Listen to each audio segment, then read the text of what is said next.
नमस्कार दोस्तों, आपका स्वागत है आपके अपने YouTube channel Vidhi judicial academy में। मेरा नाम है Vijendra Verma and I am the director founder of the Vidhi judicial academy.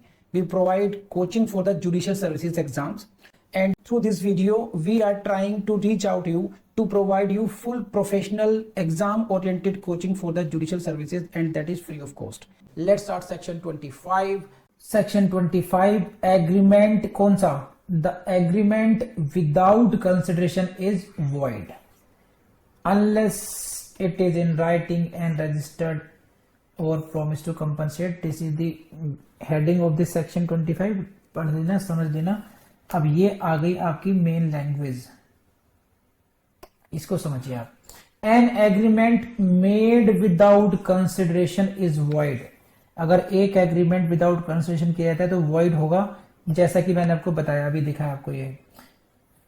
Unless means there are certain exceptions. There are 3 exceptions to this rule. Number 1 पर आ जाइए एंड इसको बहुत ध्यान से पढ़ना, समझे।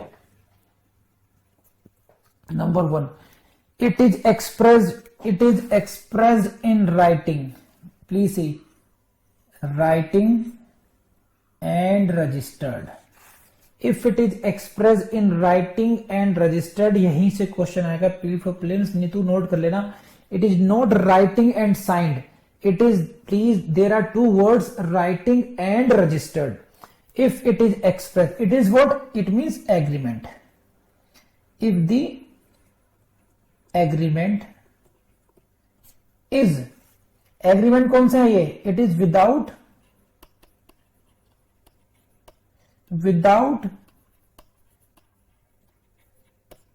consideration. This agreement is without consideration, but it is expressed in writing and registered. 1 writing, number 2 registered. Registered how? Under the law for the time being in force for the registration of the documents. तो documents के संबंध में जो विधि है उसके अनुसार वो registered हो चुका है। तो number 1, this is in writing and registered, and then and is made on account of natural love and affection. Natural love and affection between the parties standing in near relation to each other. ये ध्यान रखना। So basically you need to understand in this case, this is if the agreement is without consideration, it will not be void. What is the general rule? General rule is that if there is no consideration, no enforcement. The agreement without consideration is void. But there are section 25 prescribes three exceptions to the general rule. जो धारा 25 है वो आपको 3 अपवाद बताती है जब agreement कैसा होगा। The agreement is without consideration, no doubt, but still this will be a valid contract. It will not be void. So what are the requirements? Number 1, this agreement is made on account of natural love and affection, and parties should be in the near relation to each other. दोनों पार्टियों के बीच में प्यार में वो agreement किया गया, वो out of natural and affection. अब मैं आपको इसमें केस बताता हूं। केस का नाम देखना पड़ेगा मुझे, रिकलेक्ट नहीं कर पा रहा। Raj lucky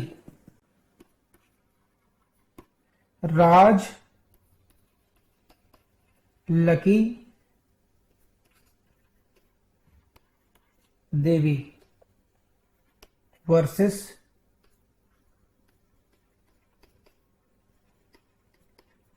Bhootnath Mukherjee. This is the case law. Raj Lakhi Devi versus Bhootnath Mukherjee. पति पत्नी के बीच में झगड़ा हुआ, संग्राम हुआ। ऐसे मान लीजिए, हम लोग मान के चलते हैं, जूम कर लेते हैं, हमारे जो नायक हैं जो रवि वर्मा है ना, दिल पे मत लेना रवि। तो पति पत्नी के बीच में झगड़े इतने हो गए कि जबरदस्त तरीके से, मैं तुझे तेरे साथ नहीं रह सकता, मैं तेरा चेहरा नहीं देख सकता, वो उसका चेहरा नहीं देख सकती। तो बाद में एग्रीमेंट हुआ कि भाई ठीक है, अलग अलग रहो, कोई बात नहीं। और उन्होंने एक एग्रीमेंट कर लिया कि जो आपस में उनका एलिमनीज के संबंध में जो वट एवर, तो दिस एग्रीमेंट, तो पति पत्नी को दे रहा है, देखो रवि वर्मा की चालाकी, पति ने कहा कि मैं तुम्हें ये भी दूंगा, मैं तुम्हें 9 लाख का हार भी दे दूंगा, मैं तुम्हें ये वाली बंगलो भी दे दूंगा, ऐसे दे दूंगा, और तुम क्या दोगी, तुम कुछ मत दो, तुम बस अपनी शक्ल मत दिखाना मुझे, बस। समझ में आ गई अभी? Now these are the parties standing in near relation to each other, है कि नहीं है? These are the parties standing in the near relation to each other. But can you say this agreement no doubt is without consideration, because in this case as per the agreement husband is giving but wife is not giving anything, है कि नहीं है? But can you say this was out of the natural love, on account of natural love and affection? Come on, ये agreement क्यों हुआ?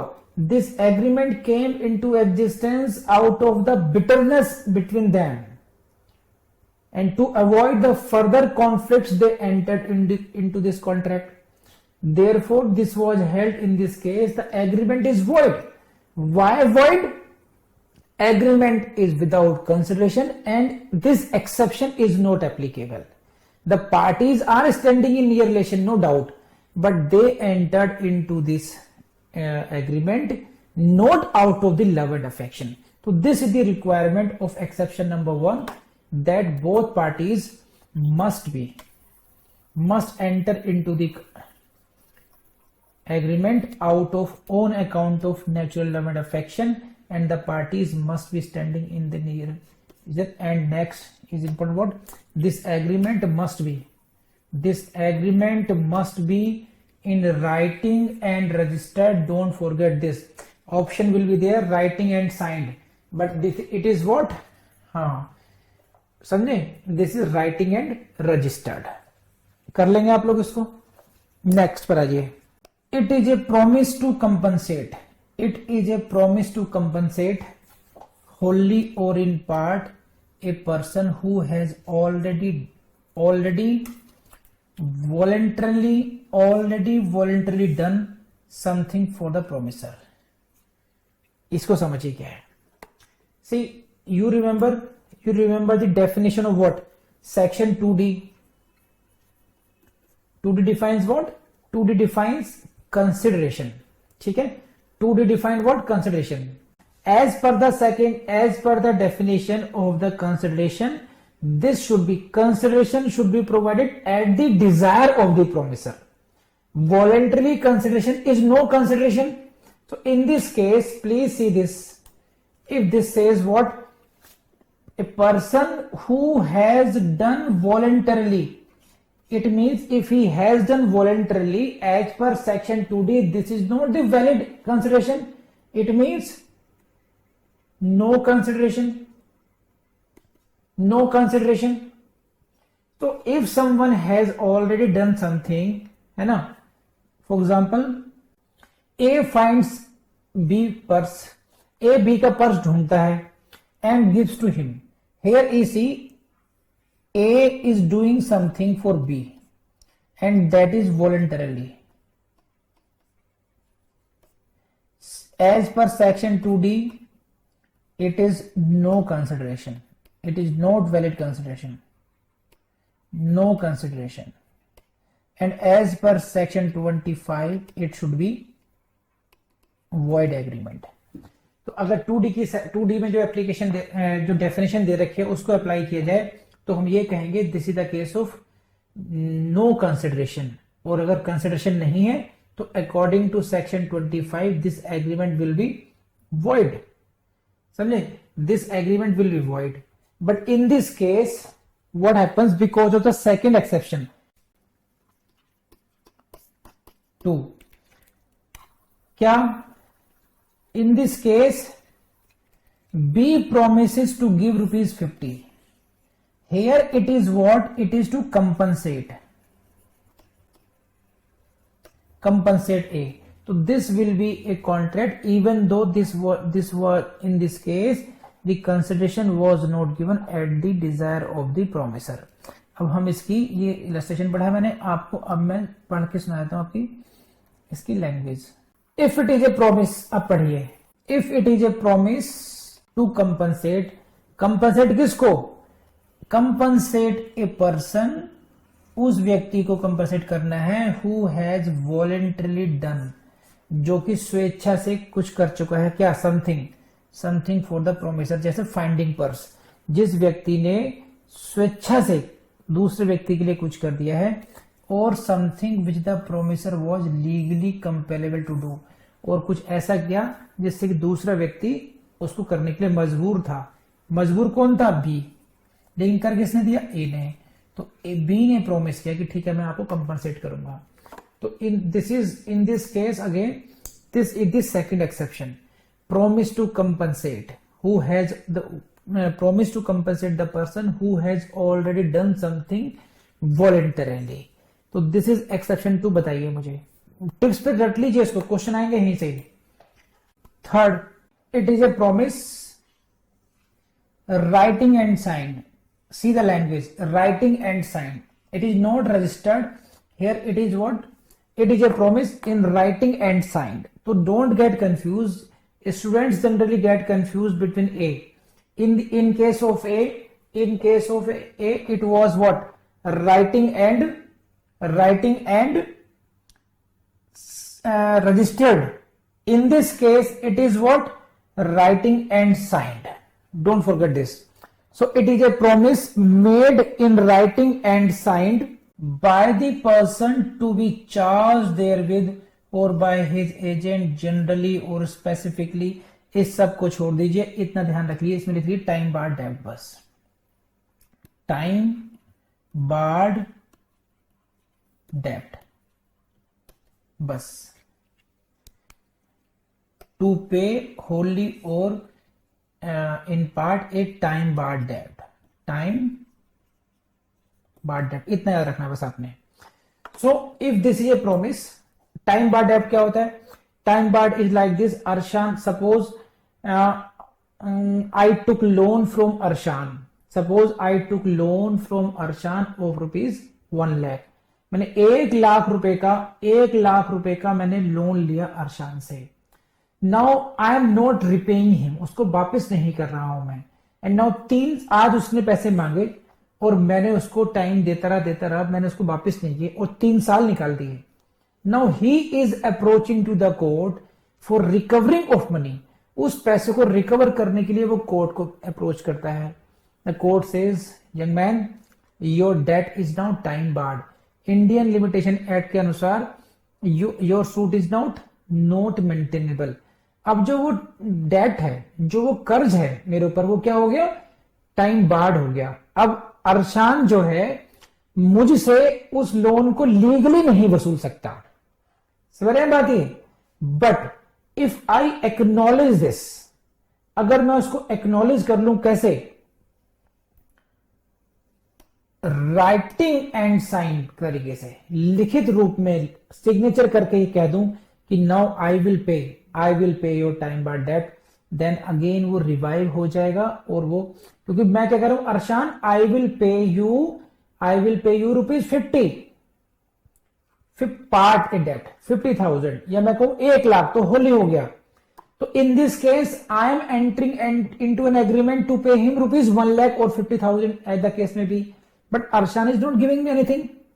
तो देखा जाए तो ये एग्रीमेंट कैसे हुआ? विदाउट कंसिडरेशन हुआ। विदाउट कंसिडरेशन क्यों हुआ? क्योंकि मैं तो 1 लाख दे रहा हूं, अरशान कुछ नहीं दे रहा, बट क्योंकि मैंने 1 लाख या जो भी वापस कर रहा हूं उसको, वो कौन सा पैसा कर रहा हूं? जो कि टाइम बार्ड डेब्ट था। इसलिए 25 का जो थर्ड पार्ट है ये इसको परमिट करता है, और ये तीसरा एक्सेप्शन है। तो पहले केस में आउट ऑफ नेचुरल अफेक्शन में राइटिंग एंड रजिस्टर्ड एग्रीमेंट होगा, तो विदाउट कंसिडरेशन होने के बावजूद भी वैलिड होगा। सेकंड में if it is promise to compensate wholly और in part, then it will be a contract despite the fact it is made without consideration। and third is what, if it is an agreement writing and signed to pay a time barred debt, then it will be the case of, again, even if the agreement is without consideration, this will be a valid contract। so these are 3 exceptions and this is a mains question as well। mains में बहुत आता है question ये। and now come to the, अब बताइए तीनों ये explanation, तीनों एक्सेप्शन समझ में आए नहीं आए बताइए। So I am coming to the next part of this. explanation 1, nothing in this section shall affect the validity as between the donor and donee of any gift. Validity of any gift actually made. So you know it very well कि gift is always without consideration. अब gift में अरशान भाई साहब ने जो 14 को कुछ दिया होगा, कुछ दिया थोड़ी होगा वापस. So gift is way transaction without consideration. Gift की डेफिनेशन भी यही है. तो section 25 is not applicable in case of gift. What see gift में, और एक तो है गिफ्ट, डोंट गेट कंफ्यूज. एक है फर्स्ट एक्सेप्शन, जो exception first exception in case of first exception, in that case again you are making gift type, you are not taking anything, the agreement is without consideration. But what is important in case of exception number 1, the parties must stand in near relation to each other. Exception 1 के लिए, जो अपवाद 1 है, उसके लिए ये जरूरी है कि दोनों ही पार्टीज का आपस में जो संबंध है वो निकट संबंध में से बंधे हो. They must be in near relationship. जबकि गिफ्ट हम अजनबी को भी कर सकते हैं, जरूरी नहीं है कि उससे मेरा कोई संबंध ही हो. ऐसे व्यक्ति भी कर सकते हैं जिसका कोई संबंध ना हो. अचानक अरे ठीक है, मैंने तुम्हें गिफ्ट किया है ना. तो ये ध्यान रखना कि एक्सप्लेनेशन 1 कह रहा है कि गिफ्ट में 25 को एप्लीकेबल नहीं होगा. बस इतनी सी बात याद है. Don't get confuse. 25 not applicable on gift. Otherwise अगर हम एप्लीकेबल कर देते तो gift is a transaction without consideration. फिर सभी की सभी गिफ्ट वॉइड हो जाती. आप समझ रहे हैं? अगर गिफ्ट पे अगर ये एक्सप्रेशन नहीं होता तो कुछ भी गिफ्ट करते. मान लीजिए दीपांशु गर्ग ने एग्रीमेंट किया, गिफ्ट किया, तो नायिका आई गिफ्ट यू माई बेंगलो. नायिका खुश, वेरी गुड. तो एक हफ्ता 10 दिन बाद व्हेन शी विल डिमांड, तो she will get 0. She will approach to the court कि now the mister Dipanshu has agreed to gift with this bungalow, है ना. सो ही विल से कि this is an agreement without consideration. But Nayika is very smart. She will read out this explanation कि though gift is an agreement without consideration but it is saved by the explanation 1. Explanation 1 से gift को save कर दिया गया है. तो gift में भले ही कंसिडरेशन नहीं हो, लेकिन 25 उस पर एप्लीकेबल नहीं होता है. तो ये एक्सप्लेनेशन 1 समझ में आया या नहीं आया? जल्दी बताइए. चलिए एक्सप्लेनेशन 2 पर पढ़ते हैं.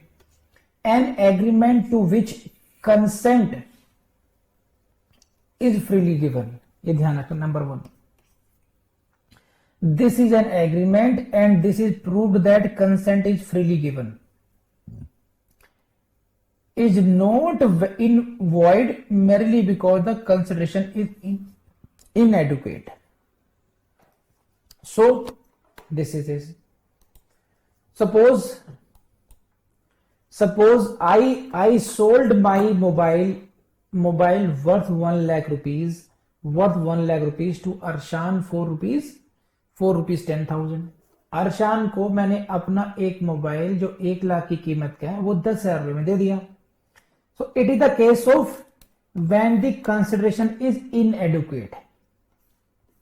Consideration is inadequate. कंसिडरेशन यहां पर अपर्याप्त है. तो अगर कंसिडरेशन इनएडुकेट हो, इसे कहते हैं इनएडुकेसी ऑफ द कंसिडरेशन. और यहां से प्रीलिम्स में क्वेश्चन आएगा, inadequacy of the consideration. So even if the consideration is inadequate, what I am saying, even if the consideration is inadequate, the agreement is not void. Agreement void नहीं होगा. एक होता है consideration का नहीं होना, absence of consideration, zero consideration. In that case, agreement will be void. उसमें तो agreement void होगा. एक है consideration zero नहीं है, it is inadequate. If the consideration is inadequate, then the agreement is not void. शर्त क्या है? The consent, शर्त यह है कि consent of the promisor is freely given. जो सहमति है वो स्वतंत्र सहमति है, कंसेंट टेंटेड नहीं है। Consent is a valid consent, it is freely given, it means as defined under section 14. It means it is not caused by coercion, not caused by undue influence, not caused by fraud, not caused by misrepresentation as defined under section 18, and it is not caused by the mistake as discussed section 20 to 22, 20 से 22 तक। So the consent is free. So in that case, so you can see this consent free consideration,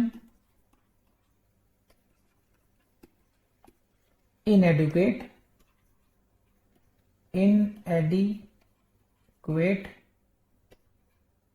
agreement, valid means it's a contract, but what consent must be free. So this is the explanation to remaining part says what 25 का the inadequacy of the consideration, जो consideration में inadequacy है may be taken into account by the court for determining the question whether the consent of the promisor was given freely। बस यहां से भी question prelims में आता है, इस लाइन से भी क्या कि when it is being challenged then that if the plaintiff says my consent was not free, my lord this consent was taken, it's not free, either it was influenced by the coercion, undue influence, fraud, misrepresentation, mistake, then court can consider it। Court may take into consideration, court may take into account, court इस पर विचार कर सकती है इस प्रश्न को निर्धारित करने के लिए in determining the question whether the consent of the promisor was given freely given or not, कि क्या वाकई में प्रोमिसर की जो कंसेंट है वो फ्रीली गिवन थी या नहीं थी। बस तो वो जो सहमति है वो स्वतंत्र थी या नहीं थी, इस बात को निर्धारित करने के लिए कोर्ट इस पर विचार कर सकती है कि भाई 1 लाख का माल है, 10,000 पे गया है ना, तो हो सकता है कि कंसेंट फ्री ना हो, लेकिन अगर ये प्रूव हो जाए कि ये कंसेंट फ्री है, 10 गवाह पेश कर दिए कि साहब देखो सबके सामने वाली बात हुई है, सीसीटीवी फुटेज है, रिकॉर्डिंग है, कहीं कोई बात ही नहीं है ऐसी, तो if the court is convinced that the consent is free, in that case this agreement will B valid agreement, it means it will be enforceable agreement, it means it will be a contract। तो this is all about section 25 as well। तो यहां तक 25 में किसी को समझ में नहीं आया तो मुझसे पूछिए, सेक्शन 25 को इतना कर डालिए आपको क्वेश्चन नहीं रुकेगा। मैं आपको बता दूं ये जुडिशरी का एग्जाम सबसे आसान एग्जाम है हिंदुस्तान का। वीडियो में भी कई बार समझाया होगा, आपको अभी बता रहा हूँ। आपको यूपीएससी से कंपेयर कर लीजिए, ना जीएस है, ना सीसेट है, ना वो दुनिया भर झंझट नहीं है। रिपीटेशन बहुत ज्यादा होता है और पहले 3 साल या 5 साल पढ़ करके आ रहे हो। सिर्फ फेल होते हैं हम अपनी गलती से, क्योंकि कभी एडवोकेसी में जा रहे हैं, कभी कहीं जा रहे हैं, लगातार हम पढ़ नहीं रहे हैं। इसका केवल और केवल से मान लीजिए 18 से 24 महीने के अंदर आपको जज बन जाना चाहिए। और ये सब खत्म कीजिए महाराज, अगला वीडियो पढ़ने बैठो। चलो चलो चलो, शाबाश।